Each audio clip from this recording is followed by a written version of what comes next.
¿Conoces la diferencia entre los carbohidratos, las proteínas y las grasas? Es importante que conozcas de manera básica cómo se identifican estos tres grupos de alimentos. Cuando nosotros hablamos de proteínas, nos referimos a todo el alimento que derive de un animal principalmente.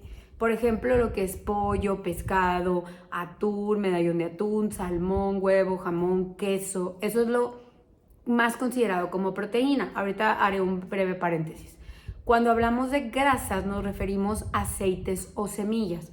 Por ejemplo, cacahuate, nueces, almendras, pistaches, aguacate, aceite de oliva, manteca, mantequilla. Esas son principalmente semillas o aceites.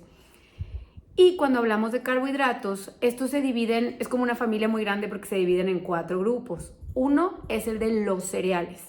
Cuando nosotros hablamos de cereales, nos referimos a pan, tortilla, pasta, arroz, avena. Todos ese tipo de cereales están en el grupo de cereales de los 4 tipos de carbohidratos. Otro tipo de carbohidratos son las frutas. Cualquier fruta.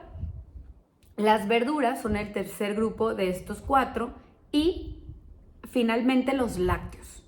Entonces, claro que hay sus pequeñas excepciones, que si el lácteo es, por ejemplo, un lácteo como un yogur griego que tiene a lo mejor más proteína, o se considera algún tipo de leche, por ejemplo, vegetal, que ya no se considera como carbohidrato, es más una grasa, si es por ejemplo leche de almendra o leche de coco. Pero básicamente a grandes rasgos son estos los carbohidratos, las proteínas y las grasas. Les comentaba que iba a hacer un pequeño paréntesis porque en el grupo de las proteínas existe también las legumbres. Cuando nosotros hablamos de frijoles, lentejas, habas, soya, este tipo de legumbres también es considerada una fuente proteica, solamente que es una proteína vegetal.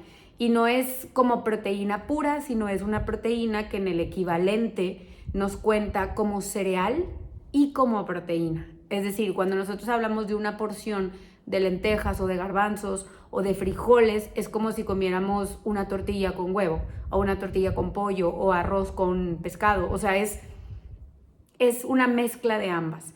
Pero para que los identifiquen de manera muy general, claro que estos temas se van tocando un poquito más a fondo en consulta, es importante que conozcan de dónde derivan o a qué se le llama una fuente de proteína, de carbohidrato y de grasa.